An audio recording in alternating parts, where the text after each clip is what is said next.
ইতিমধ্যেই রাষ্ট্রপতির সই হয়ে ওয়াকফ বিল আইনের পরিণত হয়েছে। এই পরিস্থিতিতে কোনো অঙ্গরাজ্যে সেই বিল কি বাতিল করতে পারে, এই নিয়ে প্রশ্ন উঠেছে। অথচ ফিরহাদ হাকিম তাই বলেছেন। রাজ্য জুড়ে সর্বত্র নয়া ওয়াকফ আইনের প্রতিবাদ হচ্ছে।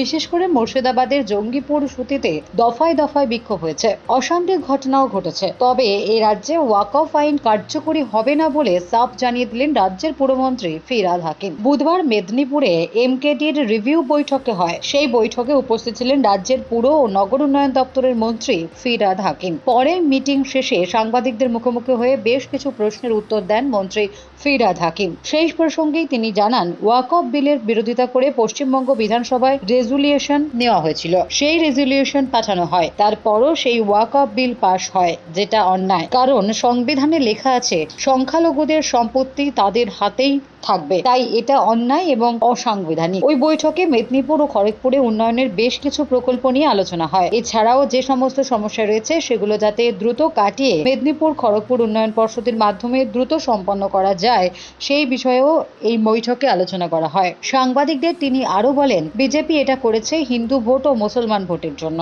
এটা বিরোধিতা আমরা করব, কিন্তু বাংলায় আমাদের মুখ্যমন্ত্রী মমতা বন্দ্যোপাধ্যায়, যিনি সর্বধর্ম সমন্বয়ে বিশ্বাসী, ফলে সংখ্যালঘুরা দুঃখিত হবেন এমন কাজ মুখ্যমন্ত্রী করবেন না। তাই স্বাভাবিকভাবেই আমাদের এখানে এই আইন কার্যকর হওয়ার প্রশ্ন ওঠে না। কিন্তু এটা করলে যে সাংবিধানিক সংকট তৈরি হবে তাতে কোনো সন্দেহ নেই। Bureau report, Durnibar Bangla news.